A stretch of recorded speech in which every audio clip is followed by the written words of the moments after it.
Parfois, au fond de nous, nous savons que quelque chose ne va pas. Mais il est difficile de mettre des mots sur ce sentiment, surtout quand il s'agit d'amour. Aujourd'hui, nous allons éclaircir les zones d'ombre. Nous allons explorer ensemble 10 signes avant-coureurs, souvent subtils, qui indiquent qu'une relation pourrait être sur une pente glissante. Ce n'est pas pour juger, mais pour comprendre. Restez jusqu'à la fin, car le dernier signe est souvent celui qu'on ignore le plus, alors qu'il est le plus révélateur. Le premier signe, et peut-être le plus fondamental, est le mépris constant. Je ne parle pas d'une pique occasionnelle lors d'une dispute, mais de ce sarcasme mordant, de ces yeux qui se lèvent au ciel, de ces moqueries qui visent à rabaisser l'autre. Le mépris, c'est comme un poison lent. Il détruit le respect, qui est le socle de toute relation saine. Quand un partenaire commence à voir l'autre comme inférieur ou simplement pathétique, il ne reste plus de place pour l'admiration et l'affection. C'est un signal d'alarme majeur qui indique que la connexion émotionnelle est profondément endommagée. Signe numéro 2. La critique perpétuelle. Tu ne fais jamais ça correctement. Pourquoi tu es toujours comme ça? Quand les reproches remplacent les compliments, l'atmosphère devient toxique.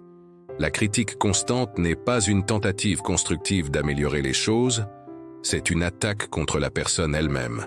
Chaque phrase devient une accusation, et la personne visée finit par se sentir inadéquate, incompétente et constamment jugée. Dans une relation saine, on aborde les problèmes, pas les défauts de la personnalité de l'autre.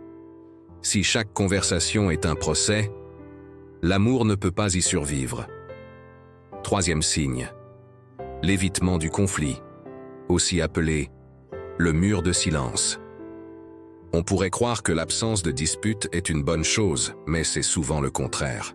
Quand un partenaire se ferme complètement, refuse de discuter des problèmes, ou quitte la pièce dès qu'un sujet sensible est abordé, c'est une forme de fuite. Ce mur de silence empêche toute résolution.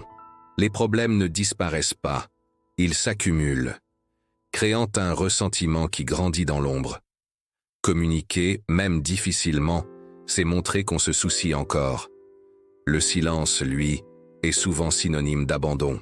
Nous arrivons au quatrième signe. Une vision du futur radicalement différente.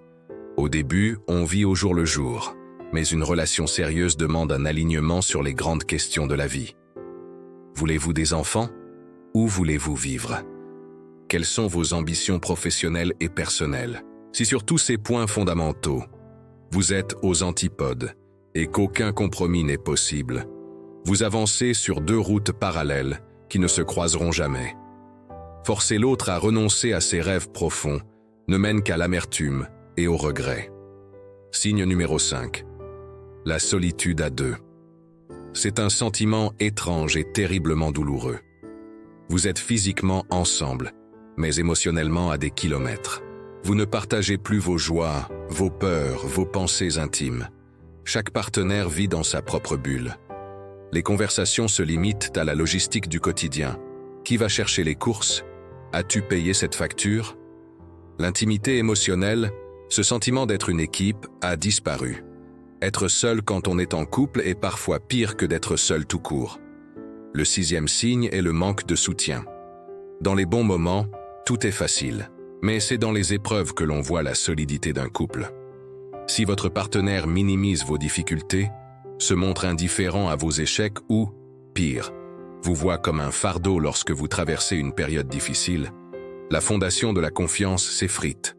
Une relation est un refuge, un lieu où l'on doit se sentir en sécurité et soutenu inconditionnellement. Si ce refuge se transforme en terrain hostile, la relation perd son sens le plus profond. Signe numéro 7. Vous devenez une version de vous-même que vous n'aimez pas. Vous êtes constamment anxieux, sur la défensive, irritable ou triste. Vous marchez sur des œufs pour éviter les conflits. Vos amis et votre famille ne vous reconnaissent plus. Une bonne relation est censée nous élever, nous rendre meilleurs, plus heureux. Si, au contraire, votre couple fait ressortir le pire de vous-même et éteint votre lumière intérieure, c'est un signe que cet environnement est toxique pour votre bien-être personnel. Il faut s'écouter. 8e signe. La comptabilité des torts. Je me souviens de ce que tu as fait il y a 3 ans. C'est toi qui avais commencé la dernière fois. Quand la relation se transforme en un tribunal où chacun tient un registre méticuleux des erreurs de l'autre, le pardon devient impossible. Chaque nouvelle dispute est l'occasion de ressortir de vieux dossiers, de rouvrir d'anciennes blessures. Un couple sain sait tourner la page. Il comprend que l'erreur est humaine et choisit de pardonner pour avancer. La comptabilité négative, elle, ancre le couple dans un passé de reproches. Le 9e signe est la disparition de l'intimité physique et affective. Et je ne parle pas seulement des relations intimes, mais de tous ces petits gestes qui nourrissent le lien. Se tenir la main, un baiser en partant le matin, un câlin sur le canapé. Quand le contact physique devient rare, forcé ou inexistant, c'est souvent le symptôme d'une déconnexion émotionnelle plus profonde. Le toucher est un langage essentiel dans un couple. Son absence crée un fossé qui peut devenir infranchissable avec le temps. Et enfin, le 10e signe, celui qui est souvent le plus difficile à admettre. Vous imaginez un futur sans votre partenaire, et cette pensée vous soulage. Ce n'est pas une simple rêverie passagère après une dispute. C'est une pensée récurrente, un scénario que vous construisez dans votre tête où vous êtes seul ou avec quelqu'un d'autre, et vous ressentez une paix, une libération. Ce sentiment de soulagement est le signal le plus puissant que, inconsciemment, vous avez déjà commencé à faire le deuil de la relation. Votre esprit cherche une issue de secours parce que votre cœur sait qu'il n'est plus à sa place.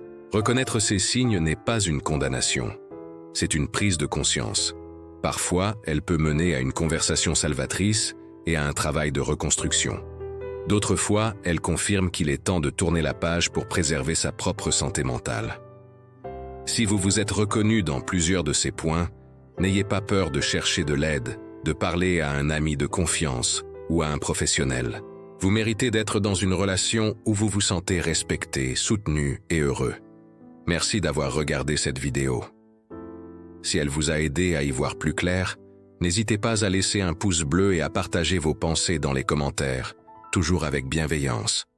Pour plus de contenu sur la psychologie des relations, abonnez-vous à la chaîne. Prenez soin de vous.